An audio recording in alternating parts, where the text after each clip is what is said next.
Kita koordinasi ya, satu dulu. Paparin dulu. Ya. Tapi tangan.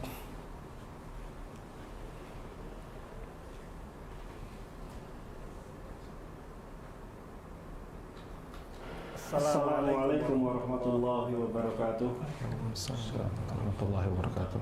Alhamdulillah. Assalatu wassalamu ala rasulillah wa ala alihi wa sahbihi wa man wala wa la hawla wa la quwata illa billah. Alhamdulillah. Jamaah yang dimuliakan oleh Allah, di sore hari ini, di hari Asyura 10 Muharram 1442, kita bisa berjumpa lagi di ANP Official, dan kali ini kita akan menayangkan atau menyelenggarakan kajian yang istimewa berkaitan dengan sebuah sejarah yang terjadi di sebuah daerah yang bernama Karbala. Kita beri tema kajian sore hari ini dengan sejarah Karbala. Karbala terletak di negara Irak, sebelah selatan dari kota Baghdad, sebelah utara dari negeri Saudi, di sebelah utara Madinah. Dan ada kejadian yang terjadi di situ, dan insya Allah nanti akan kita bahas bersama. Dan alhamdulillah sore ini kita dibersamai oleh guru-guru kita. Yang pertama Ustadz Amin Nur Ba'id Hafizahullah Ta'ala, ada di sebelah kanan saya, bisa diperlihatkan. Dan juga Ustadz Wira Mandiri Bahrun yang ada di sebelah kiri saya. Assalamualaikum Ustadz. Waalaikumsalam warahmatullahi wabarakatuh. Dan pada sore hari ini ada beberapa televisi yang merilai acara kita. Yang pertama dari Lumajang, yaitu Fastabiqul Khairat. Yang kedua Malang Mengaji. Kemudian Handal Mengaji, Guroba Muskat, Bima Mengaji, Mutiara Sunnah Palu, Media Sunnah Pura, Mumtaz TV, Polisi Cinta Sunnah, kemudian Usman TV, Embun Islam, Niaga TV, Robbani TV, Med STV, Jambi Mengaji, Anida TV, Suara Sunnah Pasar, Jambi Mengaji, Kajian Solo, dan Kajian Sunnah Indonesia. Dan semoga bisa tersebar dakwah sunnah ini melalui TV-TV sunnah tadi.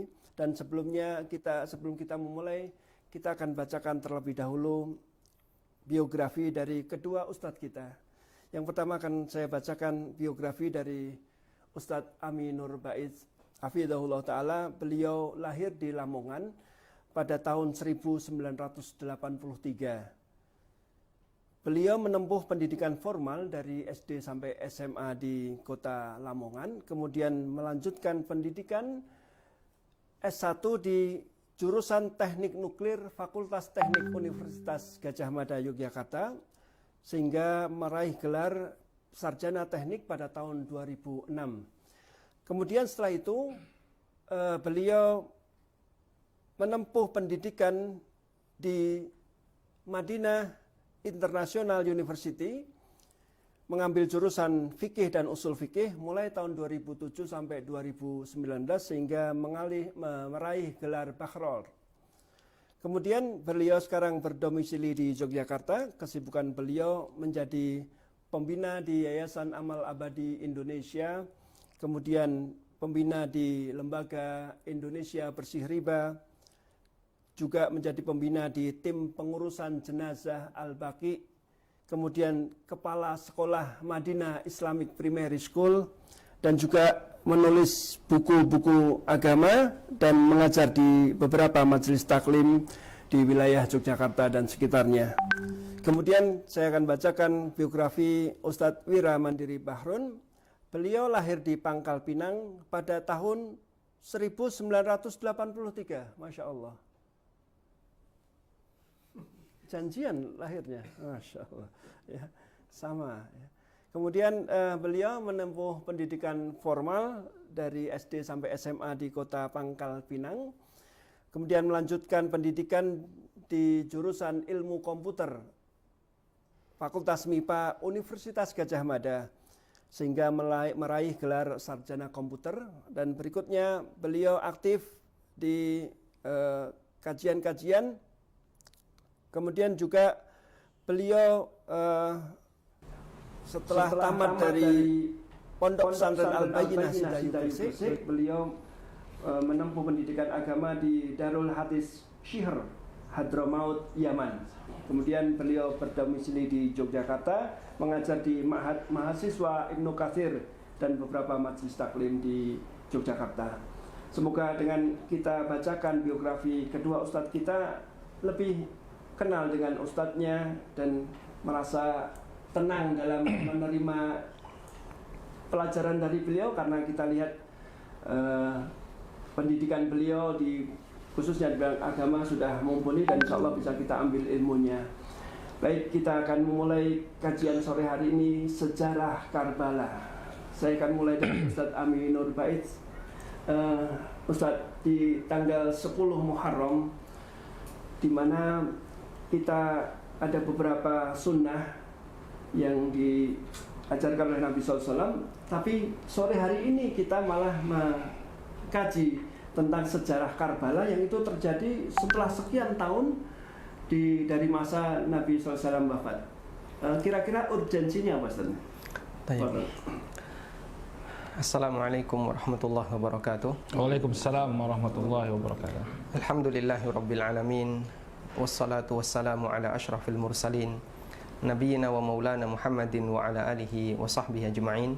Wa asyhadu an la ilaha illallah wahdahu la syarikalah wa asyhadu anna Muhammadan abduhu wa rasuluh. Salawatu rabbi wa salamu alaihi wa ala alihi wa sahbihi wa sallama tasliman katsira. Thumma amma ba'd. Yang pertama kita haturkan jazakumullah khairan kepada Al-Ustadz Wira Mandiri Bahrun yang telah bersedia untuk ikut hadir di studio ANB Official. Semoga kehadiran beliau semakin menambah semarak suasana kegiatan yang ada di ANB Official. Dan ini untuk pertama kali, Ustaz Wira, ya? Ya. Untuk pertama kali, semoga beliau nanti bisa mengisi rutin di channel ANB Official. Sebagaimana yang sudah menjadi rencana kita, akan mengundang beberapa asatidzah yang lainnya untuk ikut bisa hadir di sini. Dan kembali kepada pertanyaan tadi, apa urgensi kita membahas sejarah Karbala?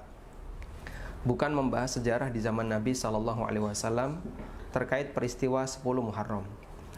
Sebenarnya ada banyak sekali peristiwa-peristiwa berharga yang terjadi di tanggal 10 Muharram. Di masa sebelum Nabi Muhammad SAW diutus, tanggal ini termasuk di antara tanggal yang bersejarah bagi Bani Israel. Karena di tanggal inilah Allah Subhanahu wa Ta'ala menyelamatkan Musa alaihissalatu wassalam bersama kaumnya Bani Israel dari kejaran Fir'aun. Dan Musa berpuasa di tanggal 10 Muharram ini. Ketika Nabi sallallahu alaihi wasallam tiba di kota Madinah, beliau menjumpai orang-orang Yahudi berpuasa.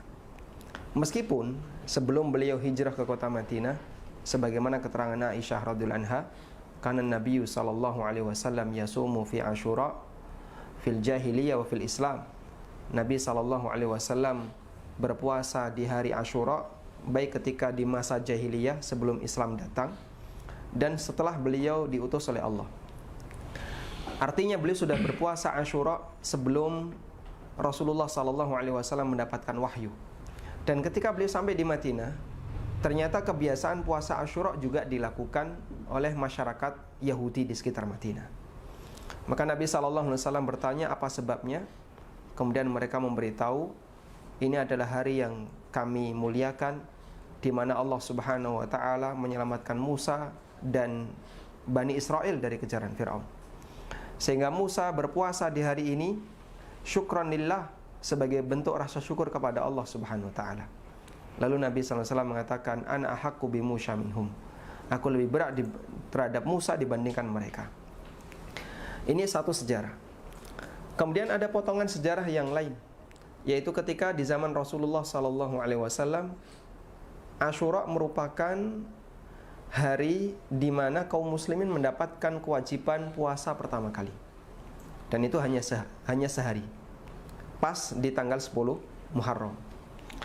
Falamma kutiba Ramadan, ketika Ramadan diwajibkan oleh Allah Subhanahu wa taala, Nabi sallallahu alaihi wasallam tidak mewajibkan puasa Asyura dan beliau mengatakan faman syaa falyasum wa man syaa falyuftir. Siapa yang mau puasa silahkan, dan siapa yang enggak puasa juga silahkan. Ini sejarah yang lain.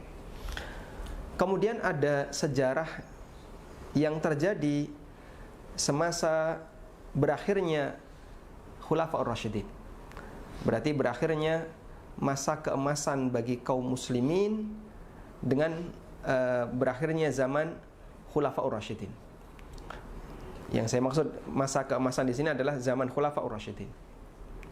Dengan kejadian wafatnya Husain bin Ali radhiyallahu anhu.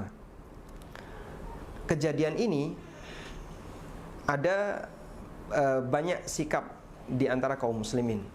Sebagian ekstrim, dan sebagian pertengahan.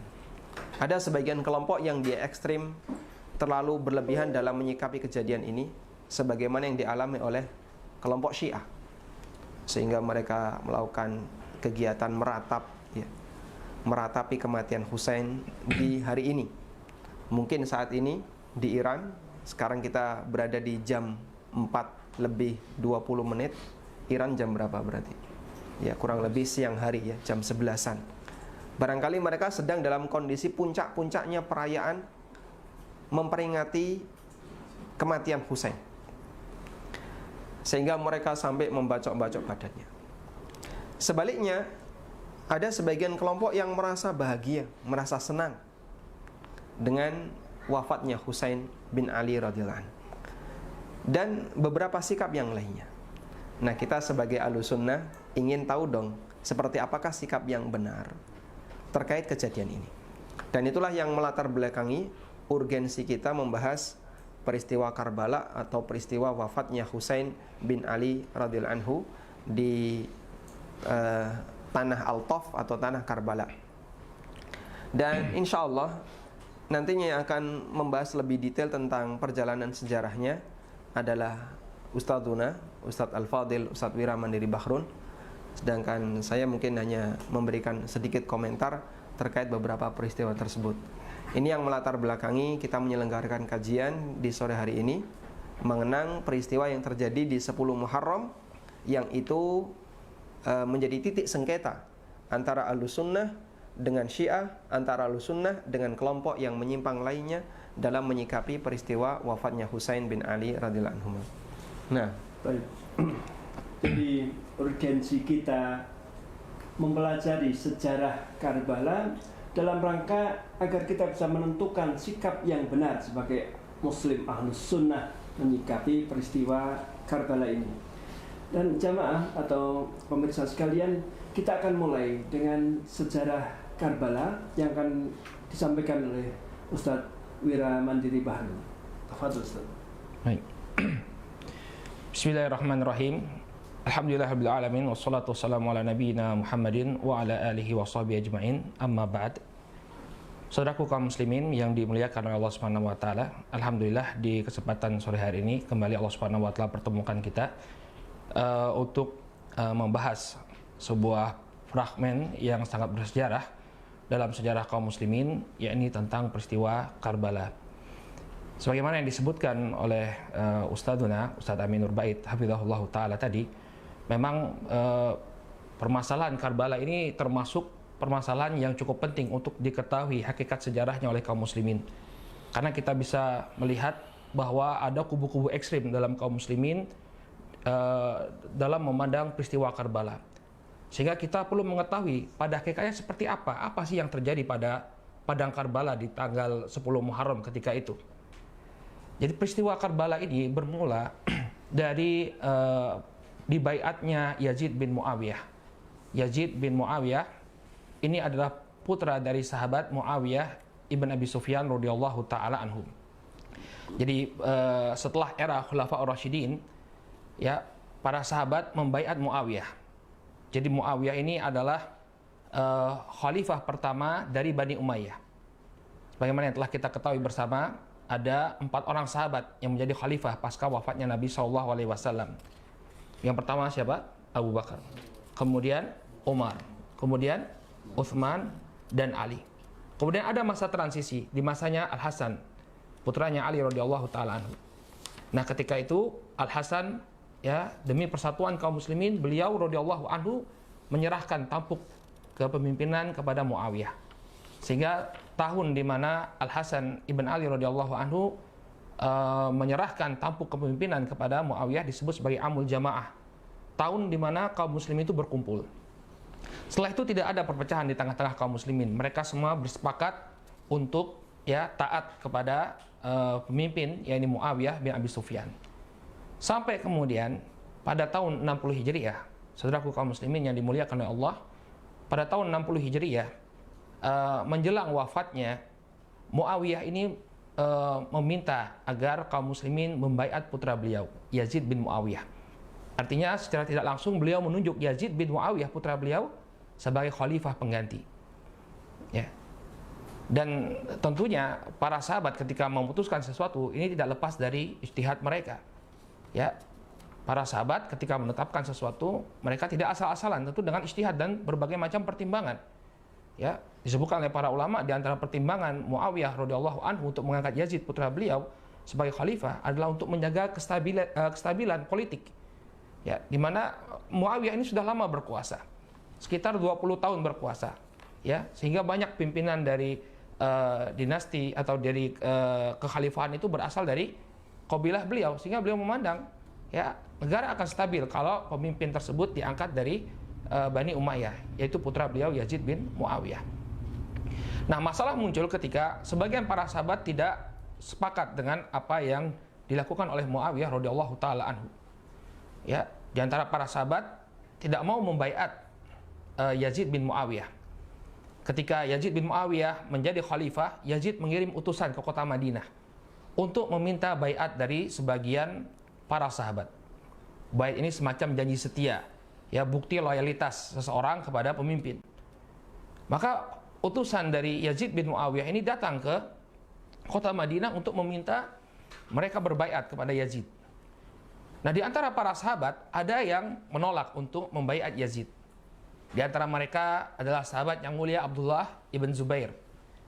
Demikian juga Al Hasan ibn Ali.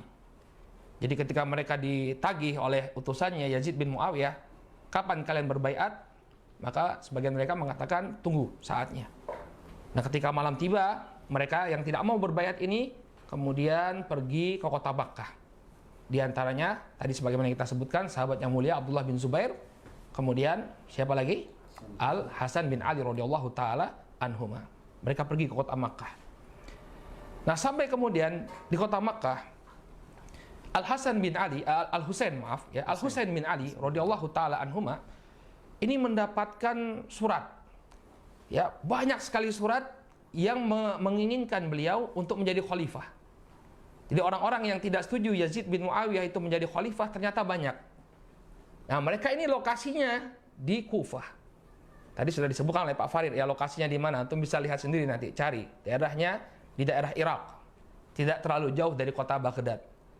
Mereka mengirimkan surat menyatakan dukungan mereka kepada Al Husain. Kami tidak mau membaiat Yazid. Kami mau engkau untuk menjadi khalifah. Ya, jadi asal muasalnya dari sini, ya ikhwah. Ya, ini surat dari penduduk Kufah yang menyatakan dukungan mereka kepada Al Husain bin Ali, dan mereka tidak mau membaiat siapa? Yazid bin Muawiyah. Maka kemudian barakallahu fikum, Husain bin Ali tentu tidak serta-merta menerima khabar tersebut. Ya, beliau mengutus utusan untuk mengecek kebenaran dukungan orang-orang Kufah tadi. Maka beliau pun mengutus, ya, orang kepercayaannya, dan ini juga masih sepupu beliau, yang bernama Muslim bin Aqil bin Abi Thalib. Jadi kalau Al Husain itu Al Husain bin Ali bin Abi Thalib. Utusannya Muslim bin Aqil bin Abi Thalib, sepupu beliau. Maka Muslim pun diutus oleh Al Husain untuk mengecek kebenaran apa yang terjadi sebenarnya di Kufah. Benarkah mereka benar-benar memberikan loyalitas kepada Al Husain?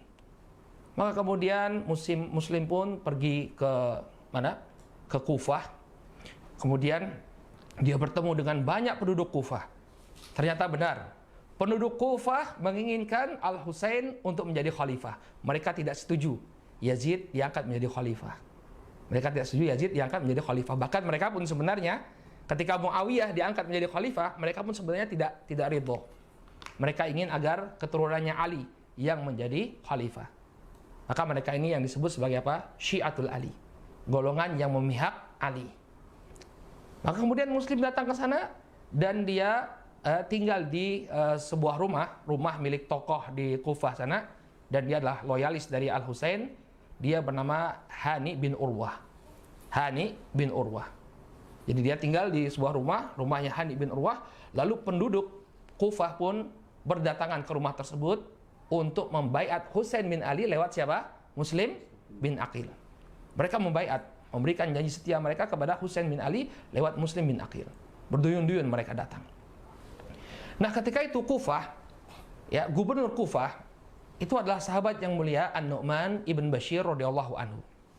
Antum tahu Nu'man bin Bashir, ya, hadisnya ma'ruf, ya, hadis tentang perintah Nabi SAW untuk berbuat adil kepada anak-anak. Nah, ketika itu Nu'man bin Bashir menjadi gubernur atau menjadi pimpinan daerah Kufah. Tapi An-Nu'man bin Bashir tidak melakukan apa-apa terhadap apa yang terjadi di tempatnya Hani ibn Urwah. Nggak melakukan apa-apa, dia biarkan begitu saja. Maka orang-orang Kufah yang merupakan loyalisnya Yazid, mereka pergi ke Damaskus. Mereka pergi ke negeri Syam untuk melaporkan kepada Yazid. Telah terjadi pembaiatan kepada Husain bin Ali di Kufah. Dalam keadaan gubernur Nu'man, ya, Nu'man bin Bashir tidak melakukan apa-apa. Ya. Maka kemudian barakallahu fikum, ya, Yazid tidak ridho. Kenapa ini kok An-Nu'man tidak melakukan apa-apa? Terjadi pembaiatan di sana. Padahal yang namanya Kufah ini masih termasuk bagian dari kekhilafahan Umayyah. Kenapa kemudian Nu'man bin Bashir yang dia ini adalah gubernur yang diangkat oleh Yazid, ya, atau diangkat oleh bapaknya sebelumnya, tapi tidak melakukan apa-apa? Maka kemudian Yazid pun, ya, mengirimkan perintah kepada gubernur Basrah yang bernama Ubaidillah ibn Ziyad.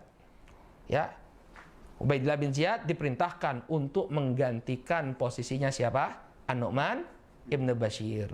Dan Baik, untuk kita tahan dulu, Ustaz. Oh ya, ya.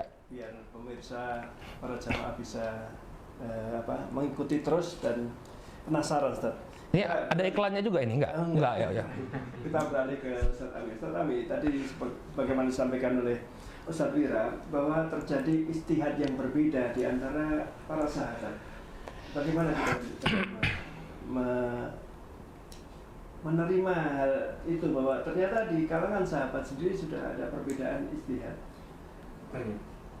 Sebenarnya perbedaan ijtihad itu tidak hanya terjadi ketika peristiwa Husain semata, bahkan sudah terjadi sejak masa kekhalifahan Utsman, juga masa kekhalifahan Ali bin Abi Thalib, sampai akhirnya ada peristiwa beberapa kali tragedi antar beberapa sahabat, seperti ada perang Siffin, ada perang Jamal, dan seterusnya.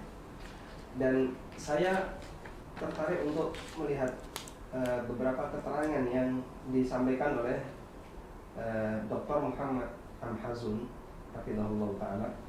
Beliau nulis buku yang cukup bagus, dan buku ini sudah diterjemahkan ke dalam bahasa Indonesia.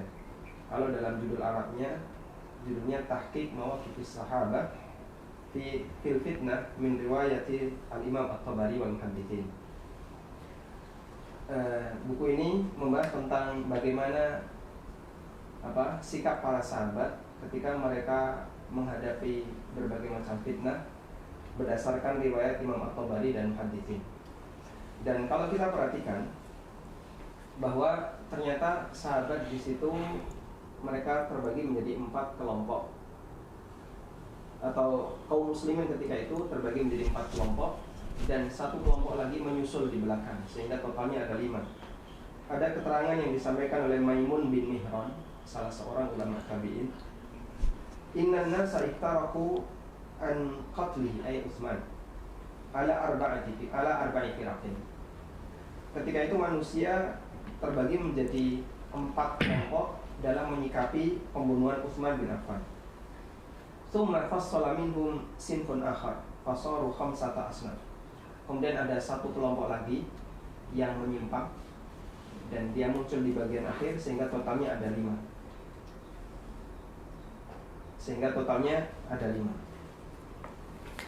Tayyib.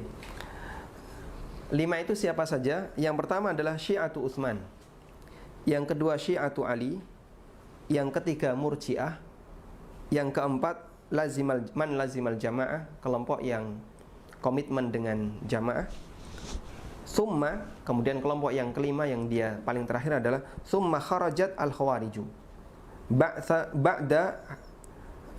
Summa kharajat al-khawariju ba'du haitsu hakkama Aliyun al-hakamain. Kemudian baru muncul Khawarij, dan itu paling belakang setelah peristiwa At-Tahkim. Jadi memang khilaf seperti ini sudah terjadi sejak masa silam, termasuk juga ketika peristiwa keberangkatan Husain bin Ali radhiyallahu anhu ke Kufah untuk menyambut keinginan masyarakat Kufah dalam menjadikan beliau sebagai khalifah. Dan ini terjadi ketika Ali bin Abi Thalib masih hidup dan sahabat-sahabat senior masih banyak ya. Namun mereka sudah terjadi khilaf seperti ini.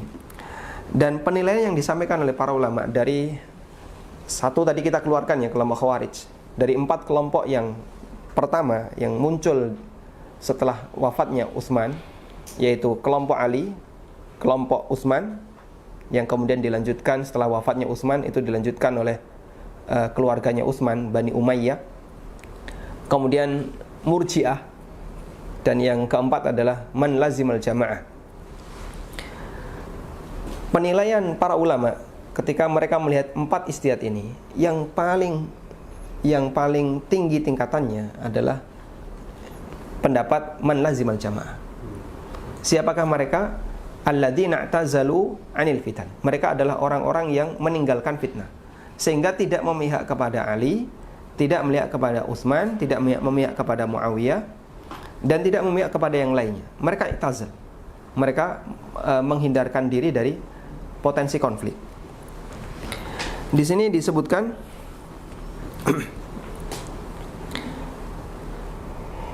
untuk kelompok yang mengatakan bahasanya mereka lazimul jamaah adalah wa amma man lazimal jamaah faminhum Sa'ad bin Abi Waqqas. Kelompok yang berkomitmen dengan jamaah dalam arti tidak memihak kepada kubu siapapun, itu ada di antaranya Sa'ad bin Abi Waqqas, Abu Ayyub Al-Ansari, Abdullah bin Umar, Usama bin Zaid, Habib bin Maslamah Al-Fihri, Suhaib bin Sinan, Muhammad bin Maslamah, fi aktsari min asyrati alaf. Lebih dari 10.000 sahabat. Yang mereka itu tidak berpihak kepada Ali dan tidak berpihak kepada Muawiyah. Dan ini kelompok yang lebih baik dibandingkan mereka yang berada di pihak Ali maupun pihak Muawiyah. Karena mereka berusaha untuk menjaga persatuan kaum muslimin. Apa prinsip mereka? Qalu jami'an. Mereka mengatakan natawalla Utsman wa Aliyan wa la natabarra'u minhuma wa nashhadu 'alaihima wa 'ala syi'atihima bil iman. Kami berpihak kepada Utsman, berpihak kepada Ali. Kami tidak membenci mereka berdua, dan kami mendukung mereka berdua. Demikian pula kelompoknya, dan kami menyatakan bahasanya mereka berdua dan kelompoknya semuanya adalah orang mukmin. Wa narju lahum, dan kami punya harapan besar agar mereka bisa mendapatkan yang terbaik. Wa nakhafu alaihim, dan kami khawatir mereka mendapatkan sesuatu yang buruk. Sehingga kelompok ini yang dinyatakan oleh para ulama, inilah kelompok yang terbaik. Intinya bahwa terjadinya peristiwa yang menyebabkan adanya peperangan di antara kaum muslimin di masa silam itu memberikan pelajaran kepada kita siapa yang paling netral, sehingga dia tidak mengangkat senjata, tidak berpihak kepada siapapun. Itu insya Allah posisi yang terbaik. Karena Nabi SAW berpesan ketika terjadi fitnah, kata beliau, al-qa'id khairu minal qa'im, wal qa'im khairu minas sa'i. khairu minal mashi wal mashi khairu minal sa'i. Satakunul fitan. Akan muncul banyak fitnah.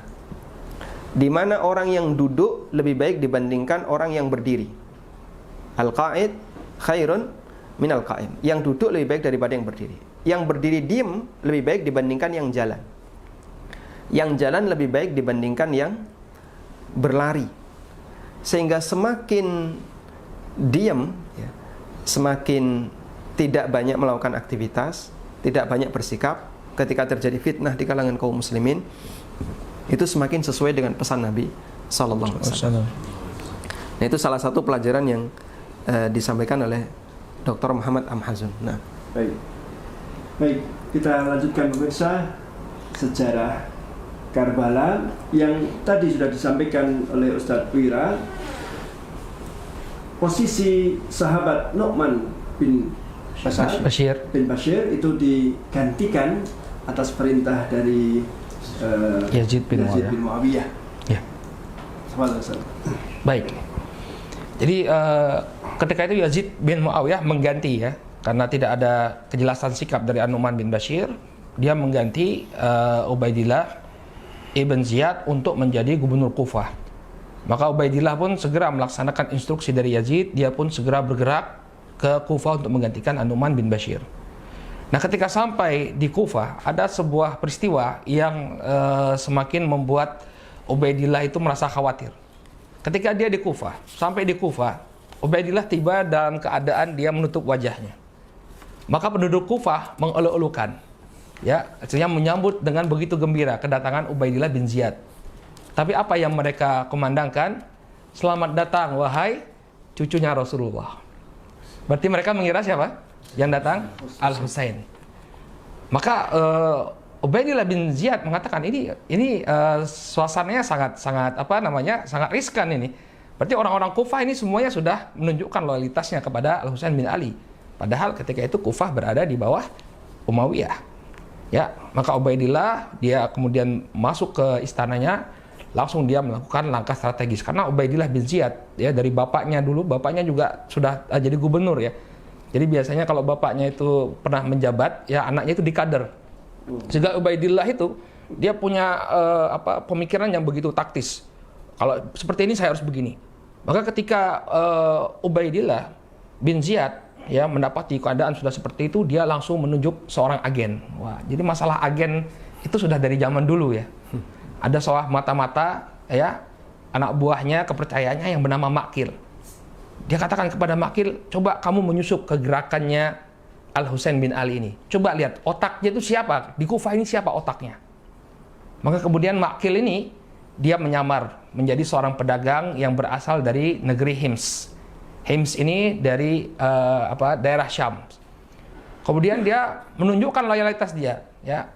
Saya ini adalah pendukungnya Al-Husain bin Ali. Dan sekarang saya bawa 3.000 dinar untuk membantu gerakannya Al-Husain bin Ali. Siapa yang tidak tergiur dengan uang segitu, ya, untuk membantu gerakan, ya, pembentukan khalifah yang memisahkan diri dari Yazid bin Muawiyah. Maka kemudian dengan segera Makil ini diterima di tengah-tengah gerakannya Al-Husain. Lalu dia pun diantarkan untuk menemui pimpinannya yang ada di Kufah, yang siapa? Hani bin Urwah. Maka kemudian setelah mengumpulkan informasi, dia tahu bahwa siapa yang di belakangnya, siapa utusannya Husain, yakni Muslim bin Aqil yang sudah berada di sana. Dia berhasil mengumpulkan informasi. Kemudian Makil ini pun kembali ke Ubaidillah melaporkan apa yang terjadi. Ya. Nah, Muslim bin Aqil, ya, kita kembali ke Muslim bin Aqil. Setelah Muslim bin Aqil ini menyadari, melihat loyalitas orang-orang di Kufah, ya, mereka berduyun-duyun, kan tadi kita sudah sebutkan, berduyun membaiat Al-Husain melalui Muslim. Maka Muslim pun mengirimkan utusan kepada Al-Husain. Ya, insya Allah beres urusan. Ini banyak orang-orang Kufah sudah menunjukkan loyalitas. Ya, maka berangkatlah utusan ini mengkhabarkan kepada Al-Husain untuk segera pergi kemana? Ke Kufah. Untuk bertemu dengan siapa? Dengan pengikut-pengikutnya. Maka kemudian pada hari Tarwiyah, tanggal 8 Dzulhijjah, ya, Husain pun bersama rombongannya sekitar 70 orang, mereka pun berangkat ke Kufah. Namun, ya, sebelum mereka berangkat ada beberapa orang sahabat yang menemui Husain, ya, yang menasihati Husain agar jangan berangkat. Sebagaimana yang disebutkan oleh Ustadzuna tadi, Ustadz Aminur Bait, ya, para sahabat ini berusaha bagaimana agar tidak terjadi fitnah. Ya, jangan timbulkan fitnah, tidak usah berangkat ke sana. Nanti Ustadz mungkin bisa Ustadz sampaikan beberapa wasiat-wasiat dari para sahabat, ya, di antaranya Abdullah bin Umar, ya, demikian juga Abu Sa'id Al-Khudri, ya, Abu Sa'id Al-Khudri juga berwasiat dengan wasiat yang luar biasa, menunjukkan sayangnya mereka kepada Al-Husain. Ya, mereka ada yang membacakan hadisnya Nabi SAW, ya. Karena Husain ini kan cucunya Nabi. Kita ingat ketika Nabi SAW wafat, ya, Allah Subhanahu wa taala melalui Jibril alaihissalam menawarkan kepada Rasul SAW, apakah beliau menginginkan, ya, kekekalan yang abadi di sisi Allah Subhanahu wa taala atau menginginkan kehidupan dunia. Maka Nabi SAW memilih untuk bertemu dengan Allah Subhanahu wa taala. Nah, kemudian ini diingatkan kepada Al-Husain. Ya, kalau saya tidak salah yang menyampaikan adalah Abdullah bin Umar. Ya, Abdullah bin Umar menasihati Al-Husain, ya, lihat, kakekmu dulu memilih apa yang ada di sisi Allah Subhanahu wa taala. Masalah kekhilafahan, barakallahu fikum, ini masalah dunia. Orang banyak nggak sadar. Masalah kepemimpinan ini masalah apa? Dunia. Ya. Namun karena tadi sudah datang utusan dari Muslim bin Aqil yang menyebutkan dukungan, ya, yang luar biasa dari penduduk Kufah, maka Al-Husain pun berangkat. Nah, kita kembali kepada apa yang terjadi di Kufah. Setelah Ubaidullah ibn Ziyad, ya, berhasil mengeluarkan informasi melalui Maqil, ya, maka dia pun memanggil Hani bin Urwah, ya, menyuruh Hani bin Urwah untuk menghadap.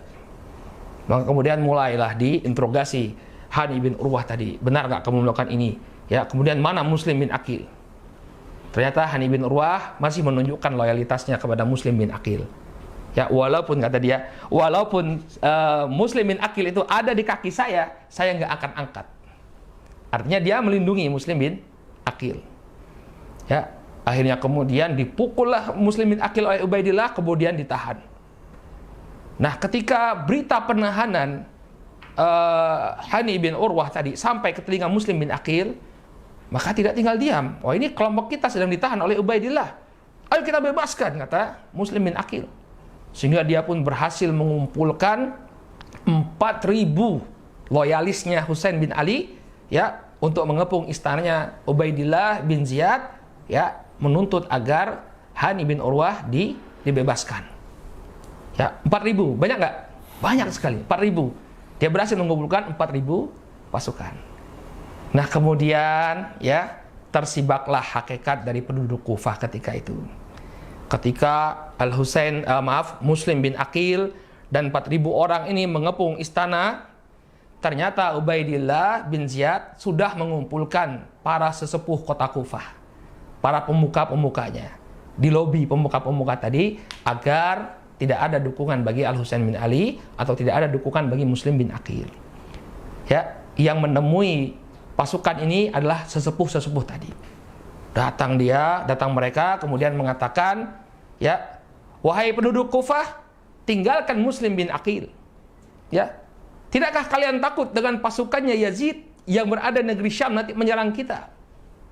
Ditakut-takuti penduduk Kufah. Dan ingat, kalau kalian meninggalkan Muslim bin Aqil, nanti akan ada hadiah. Akan ada hadiah. Maka dengan ucapan sesepuh ini, apa yang terjadi? Memang penduduk Kufah ini sudah dikenal pengkhianatannya dan paling takut dengan pedang, sebagaimana disebutkan oleh Ali. Ya, Abu Sa'id Al-Khudri, ya, pernah disampaikan, Ali bin Abi Thalib pernah menyampaikan kepada Abu Sa'id Al-Khudri, saya melihat bahwa penduduk Kufah ini paling takut kepada pedang. Ya, pengecut mereka. Maka ketika para sesepuh tadi mengatakan, ya, tinggalkan Muslim bin Aqil, mereka pun meninggalkan Muslim bin Aqil. Sehingga tidak tersisa, barakallahu fikum, orang-orang yang menemani Muslim bin Aqil, kecuali hanya 30 orang. Dari berapa tadi? 4.000. 0,1%. Bener nggak? Kurang. 10%-nya itu 400. Ya, 1%-nya 40, kurang dari 0,1%. Dan itu pun barakallahu fikum hanya bertahan sampai sebelum matahari terbenam. Ketika matahari terbenam tidak ada satupun yang menyertai Muslim bin Aqil. Jadi Muslim bin Aqil hanya terlunta-lunta, dia naik kudanya. Shock ya, antum bayangkan. Ya, antum bawa pasukan, 4.000 orang. Ya, kemudian begitu ada yang bilang, awas ada pasukan dari Damaskus nanti, pasukannya Yazid. Kabur satu-satu, tinggal 30 orang. Tiba-tiba yang 30 pun kabur, tinggal satu. Bagaimana perasaan antum kira-kira? Maka Muslim bin Aqil begitu shock ketika itu, begitu kecewa dengan kenyataan yang dia hadapi. Ya, maka kemudian dia pun sampai ke sebuah rumah, ya, yang dihuni oleh wanita dan beberapa orang anaknya. Kemudian beliau meminta izin untuk berteduh di sana dan meminta untuk diambilkan air. Gimana, shock bener ya? Maka kemudian dipenuhi keinginan itu oleh wanita tadi, diberikan air. Namun ternyata anak-anak dari wanita ini ya melaporkan keberadaan Muslim bin Aqil kepada siapa? Ubaidillah ibn Ziyad. Maka Ubaidillah bin Ziyad pun menangkap Muslim bin Aqil lalu dibawa ke istananya. Nah, kemudian di sana baru kemudian Muslim bin Aqil ini diinterogasi oleh siapa? Oleh Ubaidillah. Ya, kamu memberontak ya. Dia tidak menyangkal. Ya, kenapa kamu tidak mau berbaiat kepada Yazid? Dia bilang karena saya pendukungnya Al-Husain katanya. Saya nggak dukung Yazid. Ya, ya sudah, akhirnya Ubaidillah memutuskan untuk mengeksekusi Muslim bin Aqil. Kenapa? Karena dia tidak mau membaiat Yazid dan telah menyusun kekuatan. Ya, kekuatan bukan hanya untuk bertahan ya. Nanti pasti akan terjadi pemberontakan kepada Yazid. Maka dieksekusi.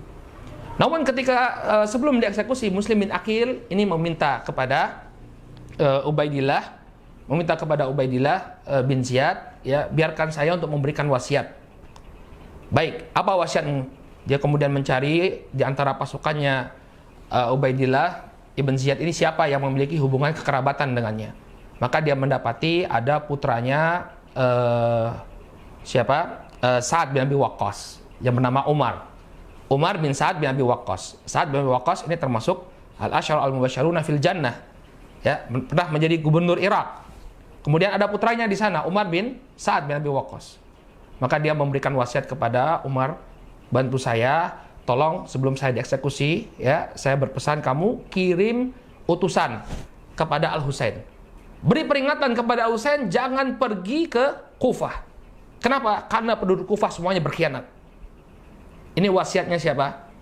Ya, Muslim bin Aqil. Dia berusaha untuk menyelamatkan Al-Husain. Maka kemudian Umar bin Abi Waqqas bin Sa'ad bin Abi Waqqas ya beliau menyanggupi wasiat tadi. Kemudian Muslim bin Aqil pun dieksekusi oleh Ubaidillah ibn Ziyad. Ya. Tidak, monggo. Penasaran pemirsa? Kita tunggu sebentar ya. Ada beberapa yang menarik Ustaz dari apa yang disampaikan Ustaz Wira tadi, terutama mengenai nasihat sahabat kepada Al-Husain. Isinya apa itu? Baik, sebenarnya saya lebih menikmati cerita yang disampaikan oleh Ustadz Wira ya. Segera selesai nanti Ustaz. Dihemat ceritanya. Ada beberapa catatan memang terkait nasihat banyak sahabat ketika mereka melihat keberangkatan Husain bin Ali radhiyallahu anhu bersama beberapa rombongannya Ahlul Bait untuk menyambut baiatnya penduduk Kufah. Namun ternyata mereka berkhianat, seperti yang tadi disampaikan oleh Ustadz Wira. Di antara yang menghadang Husain bin Ali adalah sahabat Abdullah bin Umar radhiyallahu anhu. Abdullah bin Umar menemui Husain bin Ali dan mengatakan, la takhruj fa inna Rasulullah sallallahu alaihi wasallam khayyarahullah bainad dunya wal akhirah fakhtar al akhirah. Kamu nggak usah berangkat, jangan ke Kufah, karena sesungguhnya Allah Ta'ala memberikan pilihan kepada Rasulullah sallallahu alaihi wasallam yang merupakan kakek beliau sendiri dan panutan yang paling tinggi bagi kaum muslimin, antara memilih dunia ataukah memilih akhirat. Dan Nabi sallallahu alaihi wasallam memilih akhirat. Sementara masalah khilafah menjadi pemimpin itu urusan dunia.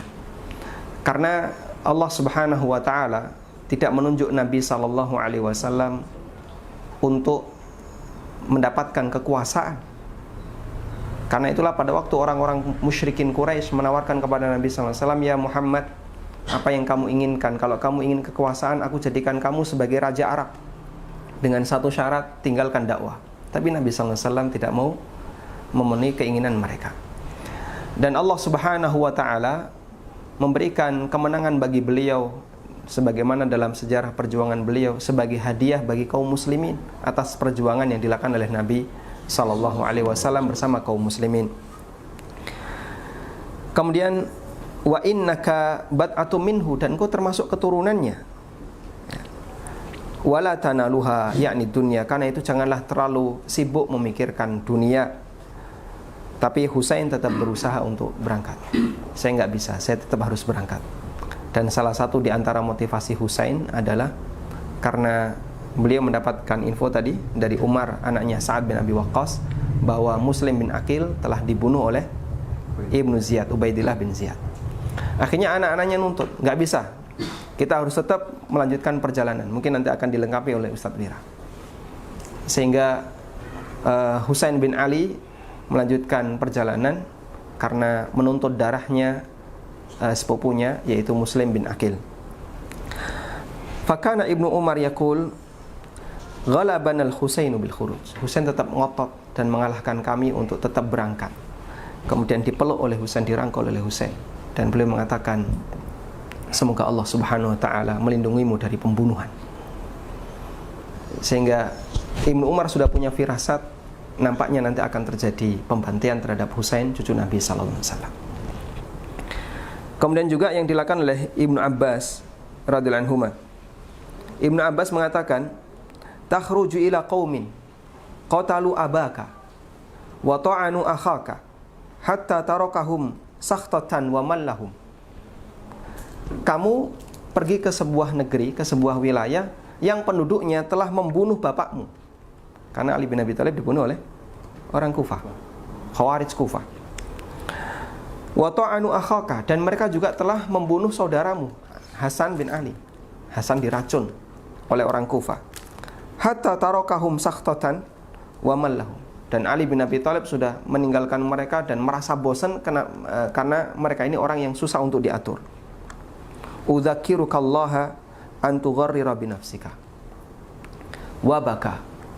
Aku ingatkan, jangan sampai kamu tertipu dengan kondisi mereka yang ingin membaiat dirimu. Dan Ibnu Abbas menangis.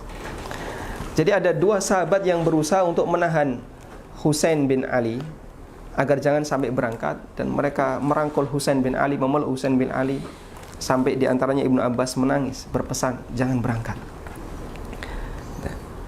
Waqala, dan Ibnu Abbas mengatakan, aqrarta aina Ibnu Zubair. Aqrarta aina Ibnu Zubair. Kamu cuma ingin menyetujui sarannya Abdullah bin Zubair. Karena yang pertama kali menyarankan untuk berangkat ke Kufah, salah satunya adalah Abdullah bin Zubair. Demikian pula yang dilakukan oleh Abu Sa'id Al-Khudri radhiyallahu anhu. Beliau mengatakan, ghalabanil Husain alal khuruj. Husain tetap ngotot berangkat, dan saya nggak bisa menahan. Wa qad qultu lahu, dan aku telah sampaikan kepada beliau, ittaqillaha walzam baitak. Bertakwalah kepada Allah, tinggal saja di rumah, nggak usah berangkat. Wala takhruj ala imamika, dan jangan memberontak pemimpinmu. Ya, terlepas dari apakah dia setuju maupun tidak, sekarang sudah ada pemimpin yang resmi, yaitu Yazid bin Muawiyah. Kalau kamu mengambil sikap seperti ini, nanti akan menimbulkan kekacauan di kalangan kaum muslimin. Dan ingat, di antara sikap Ali bin Abi Thalib, Hasan bin Ali, dan Husain, yang dipuji oleh para ulama adalah sikapnya Hasan. Makanya Nabi SAW menyebut Hasan sebagai apa? Ibni hadha sayyidun. Cucuku ini adalah pemimpin. La'allallaha ayyusliha bihi bainal qaumain. Allah Subhanahu wa Ta'ala mendamaikan dua kelompok besar kaum muslimin disebabkan karena kebijakan Hasan. Karena Hasan berdamai dengan Muawiyah, dan beliau lebih memilih daripada terus terjadi pertikaian antara sama kaum muslimin, sudahlah biar kepemimpinan kaum muslimin dipegang oleh Muawiyah. Dan salah satu di antara ahli sejarah membuat analisis.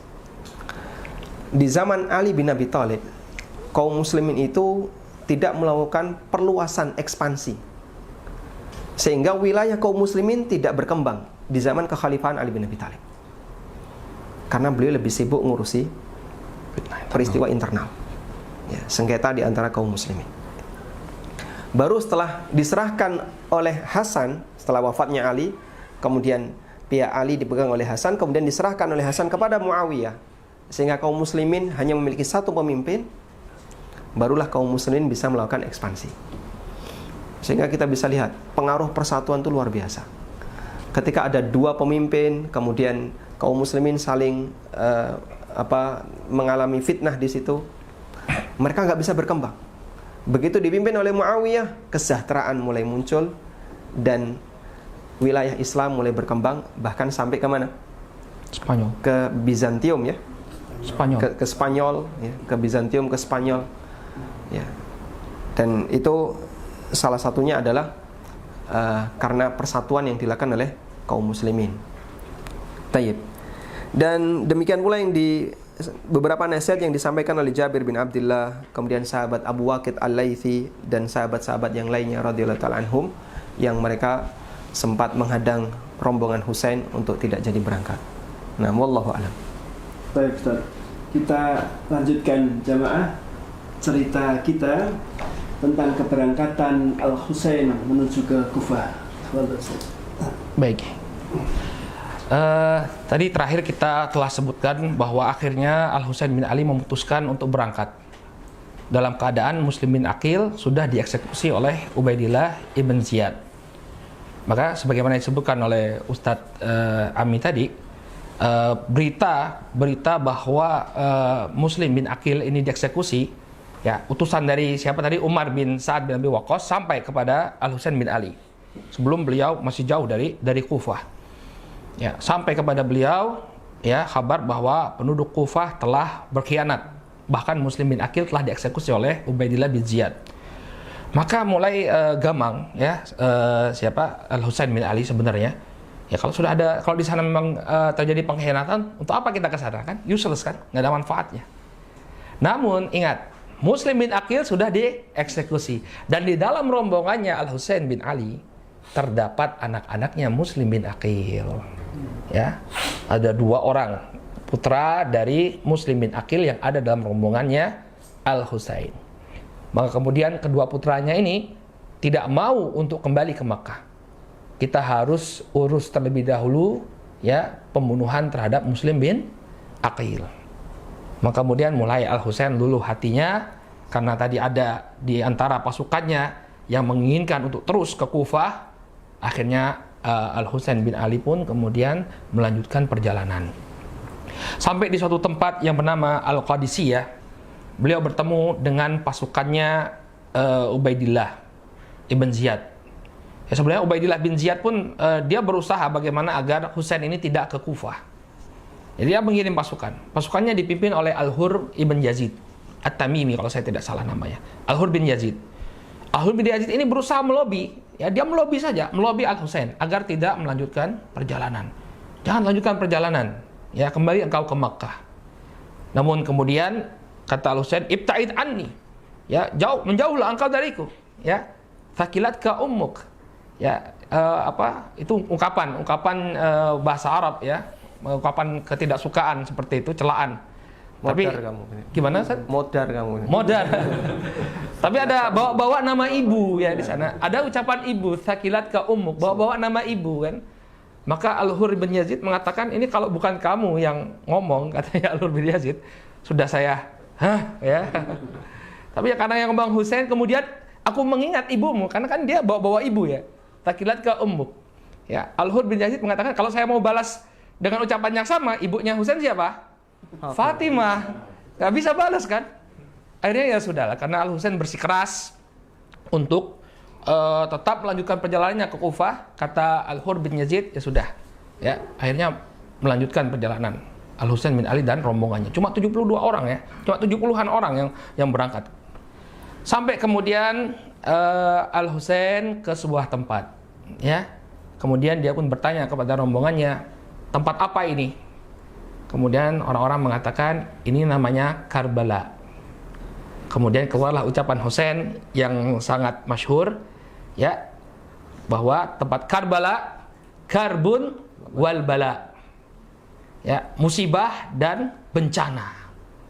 Namanya jelek, karbul wal bala, Karbala karbun wal bala, ya, ini apa, musibah dan bencana. Maka ketika beliau berada di sana, datanglah pasukannya Umar ibn Sa'ad ibn Abi Waqqas. Sebenarnya pasukannya Umar bin Sa'ad bin Abi Waqqas ini diperintahkan oleh Ubaidillah ibn Ziyad untuk pergi berjihad ke negeri Rai. Tapi ditugaskan terlebih dahulu untuk bernegosiasi dengan siapa? Al-Husain bin Ali. Maka kemudian Umar bin Sa'ad, tadi ingat, tadi yang utusan yang sampai kepada Al-Husain bin Ali, utusannya siapa?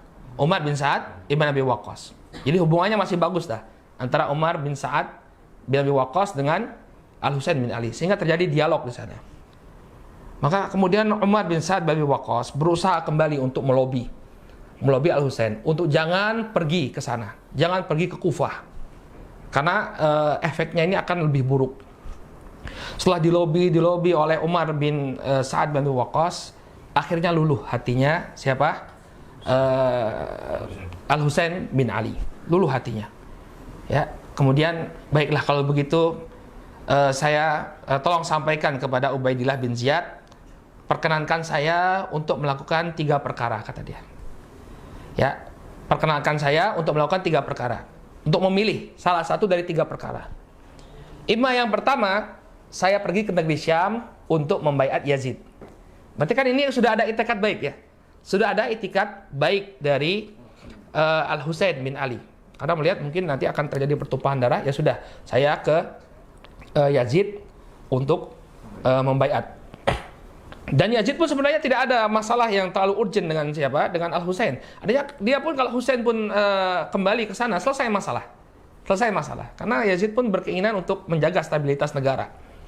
Ya, ini opsi yang pertama yang ditawarkan oleh Al-Husain. Ya, tolong sampaikan kepada Ubaidillah, ya, biarkan saya untuk melakukan 3 opsi. Yang pertama, saya kembali ke Damaskus, ya, ke negeri Syam untuk membaiat Yazid. Atau yang kedua, biarkan saya kembali ke Makkah, kembali ke asal lagi, ya, seperti sebelum dia berangkat ke Kufah. Atau biarkan saya dan rombongan ini untuk pergi ke Ats-Tsugur, ini apa? Perbatasan, untuk berjihad.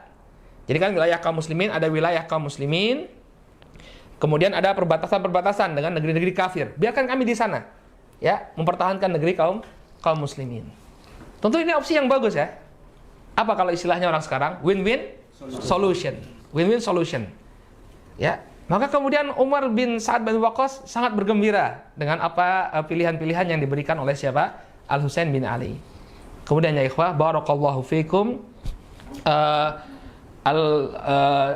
Umar bin Sa'ad pun melaporkan kepada Ubaidillah ibn Ziyad, ya, melaporkan kepada Ubaidillah ibn Ziyad tentang opsi yang diberikan oleh Al-Husain bin Ali. Ubaidillah senang sekali. Berarti selesai masalah, ya. Selesai masalah. Namun kemudian ada seorang pembisik, ya, orang yang kemudian memprovokasi Ubaidillah ibn Ziyad untuk bersikap tegas kepada Al-Husain. Ya. Astagfirullah. Baik. Ya, ternyata ada seorang yang bernama Syamr bin Dzil Jaushan. Ini yang membisikkan kepada siapa? Ubaidillah.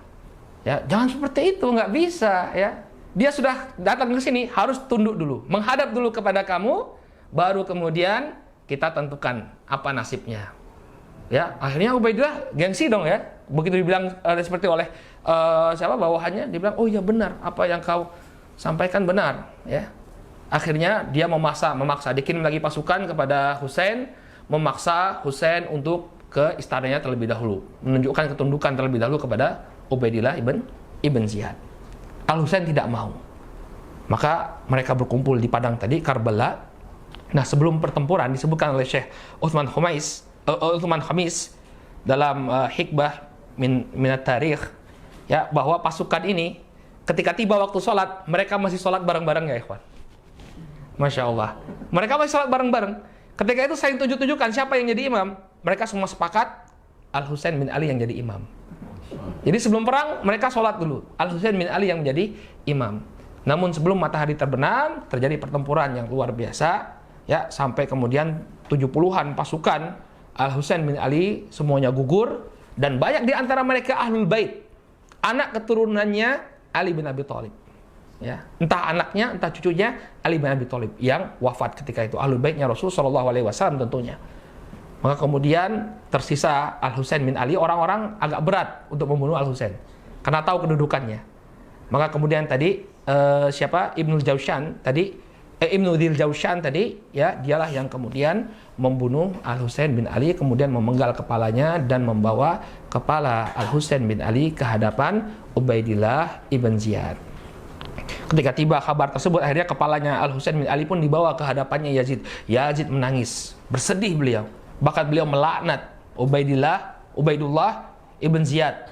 Kenapa harus seperti ini? Saya nggak minta apa-apa, saya nggak minta nyawanya Husain bin Ali. Saya hanya meminta agar dia berbaiat. Ya, tapi kenapa seperti ini? Artinya Yazid pun menyesali apa yang terjadi di Karbala.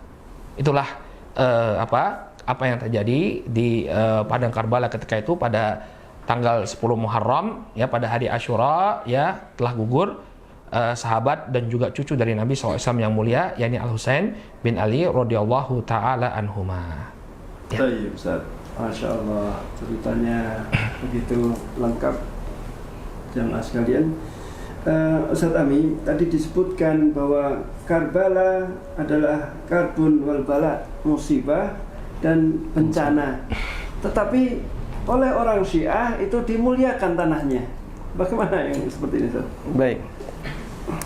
Jadi setelah kejadian wafatnya Husain bin Ali, akhirnya kaum muslimin terpecah menjadi beberapa golongan dalam menyikapi peristiwa ini. Sangat bagus apa yang disampaikan oleh Syekhul Islam dalam kitabnya Minhajus Sunnah An-Nabawiyah, yang kitab ini oleh para ulama dianggap sebagai bantahan bagi orang Syiah, dan sampai sekarang belum ada balasan dari orang Syiah. Kitabnya 5 jilid.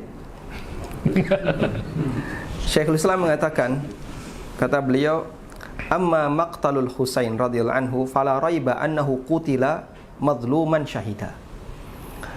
Pembantaian yang terjadi pada Husain, beliau dibunuh dalam kondisi dizalimi dan beliau mati syahid.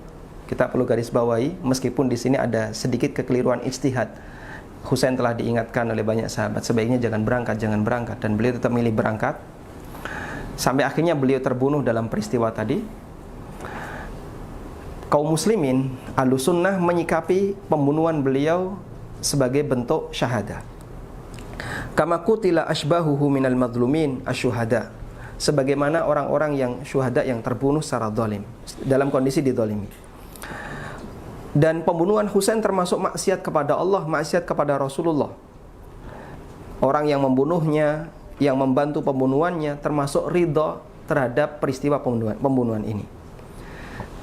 Dan bagi kita kaum muslimin, ini termasuk di antara musibah yang menimpa kaum muslimin, baik keluarganya maupun yang bukan keluarganya.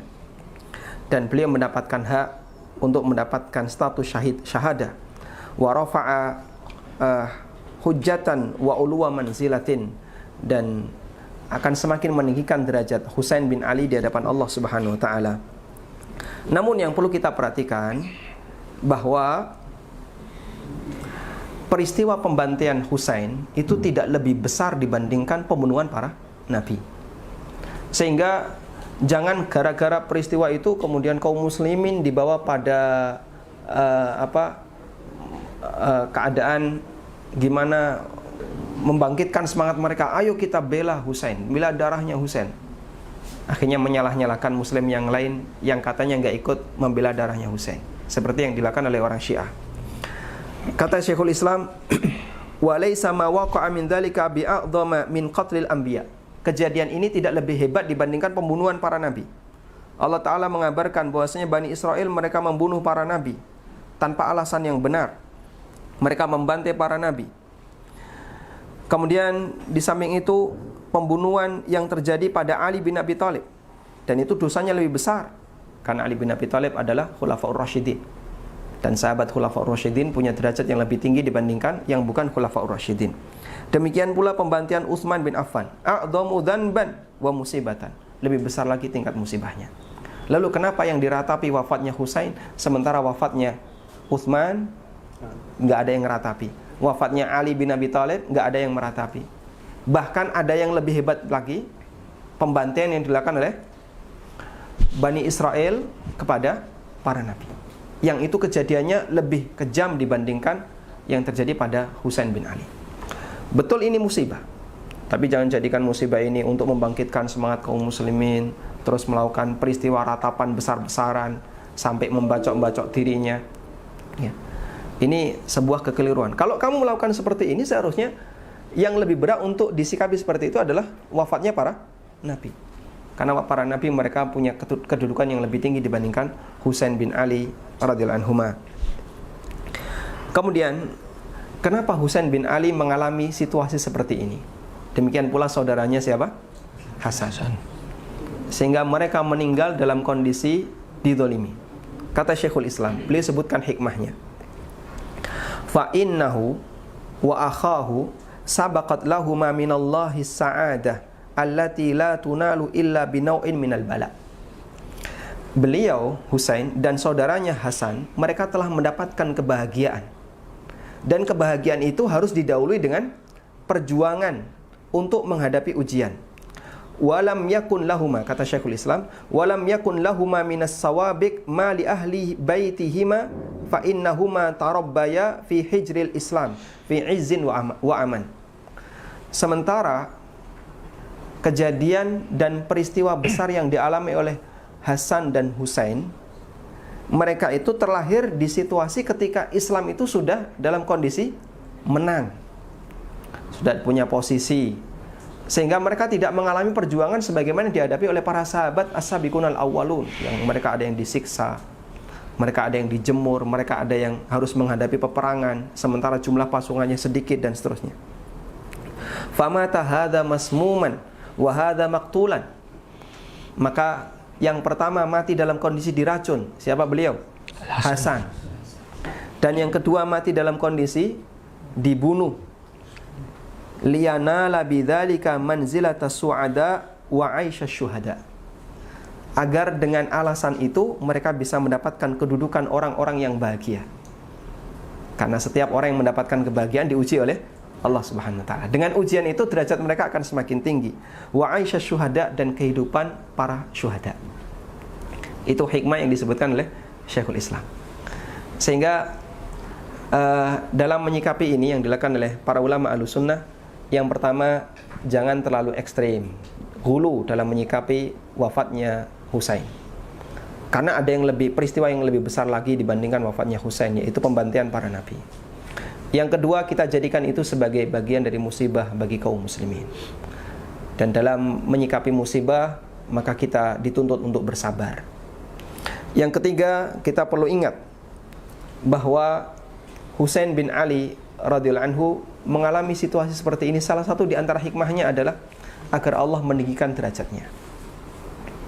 Sehingga dengan hal itu maka beliau berhak untuk mendapatkan manzilatus syuhada, kedudukan sebagai orang yang mati syahid. Berbeda antara mereka yang mati di ranjang dengan mereka yang mati dalam kondisi mazluman, dizalimi, karena dia mendapatkan status syahid.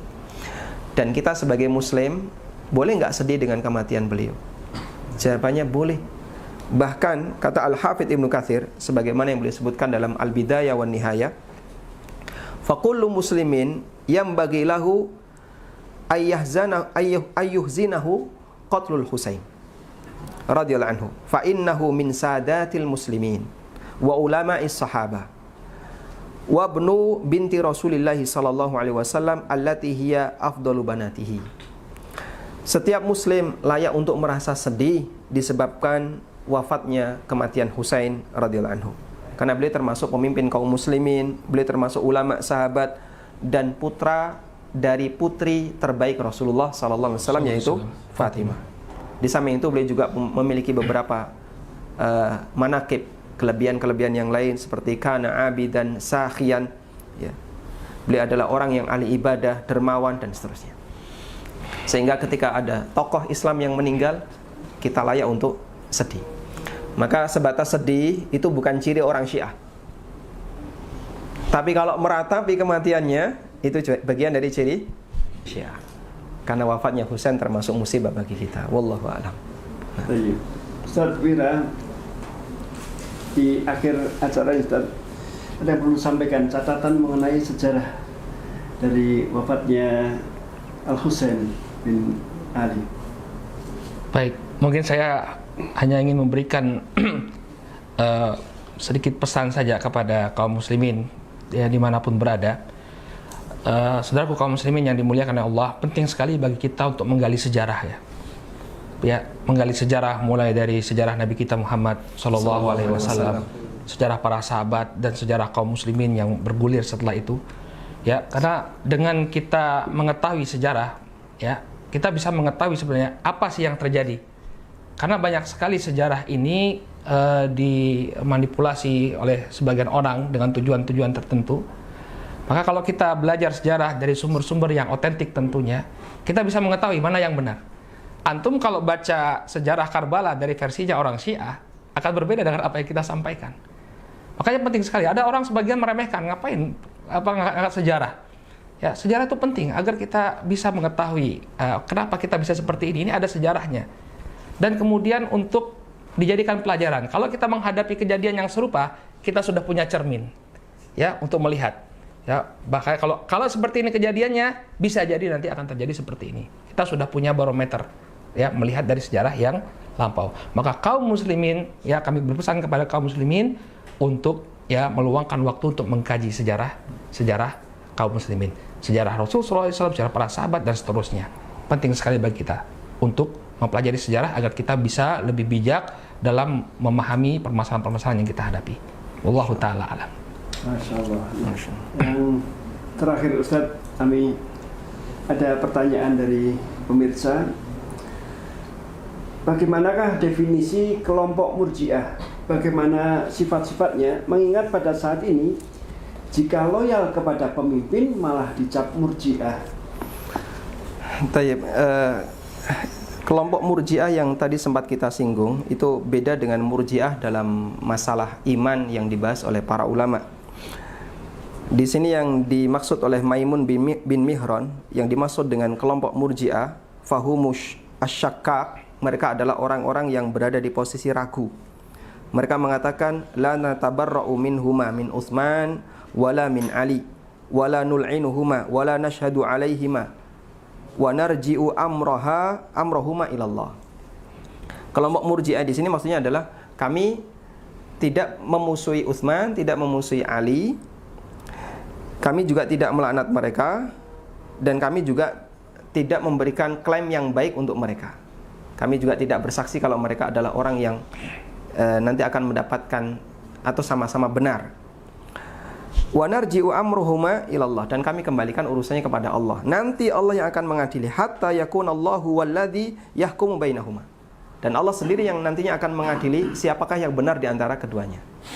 Ini kelompok Murji'ah yang dimaksud oleh ulama tabi'in Maimun bin Mihran ketika beliau menjelaskan 4 perbedaan di kalangan kaum muslimin ketika itu terjadi khilaf ketika menyikapi peristiwa pecahnya Ali dengan kelompok Ali dengan Muawiyah radhiyallahu anha.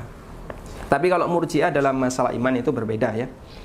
Murji'ah dalam masalah iman intinya adalah kelompok yang sepakat, orang yang punya akidah bahwa amal bukan bagian dari iman, dengan tingkatan yang beraneka ragam, ada yang sangat parah, ada yang pertengahan, dan ada yang lebih ringan. Wallahu a'lam. Ternyata ada yang bertanya lagi, Ustaz. Terpaksa antum yang harus jawab, Ustaz. Gimana? Biar bergantian, Ustaz. Mudah-mudahan bisa saya jawab. Amin, Ustaz. Mau tanya apa hukum orang yang membunuh Al-Husain? Ya, tentu orang yang membunuh Al-Husain dia berdosa besar. Membunuh saja ini sudah merupakan dosa besar, apalagi ketika yang dibunuh itu seorang yang memiliki keutamaan, cucu dari Rasul Shallallahu Alaihi Wasallam, ya, sosok yang sangat dicintai oleh Rasul Shallallahu Alaihi Wasallam. Maka tidak diragukan lagi orang yang melakukan ini telah melakukan kekejian yang sangat besar. Paham? Ya. Nah. Ada salah satu keterangan dari Syekhul Islam bahwa pembunuh Husain itu tidak sampai pada derajat kafir. Karena dosa membunuh itu jika yang dibunuh bukan seorang nabi, maka tidak sampai pada derajat kafir. Kalau yang sampai pada derajat kafir adalah orang yang membunuh nabi atau yang dibunuh nabi. Itu pasti orang kafir, sehingga dia kekal di neraka. Tapi kalau selain nabi, maka statusnya tidak sampai pada derajat kafir dan dia fasik ya. Kalau itu muslim, Selama yang membunuh muslim. Kalau dari asalnya dia muslim, kita hukumi sebagaimana agama asalnya. Wallahu a'lam. Baik Ustaz, untuk penutup di kajian sore hari Ustaz Wira ini. siapa? Ustaz Wira atau Ustaz? Saya tadi sudah. Atau berdua bareng juga? Pengsot. Silakan Ustaz Ami untuk bisa menutup kajian di sore hari ini. Tayyib. Jadi saya yang diminta untuk menutup karena mewakili ANB official ya. Yang pertama kita haturkan jazakumullah khairan. Memang ketika sebuah ilmu itu dikembalikan kepada ahlinya, maka akan lebih nyaman untuk dinikmati.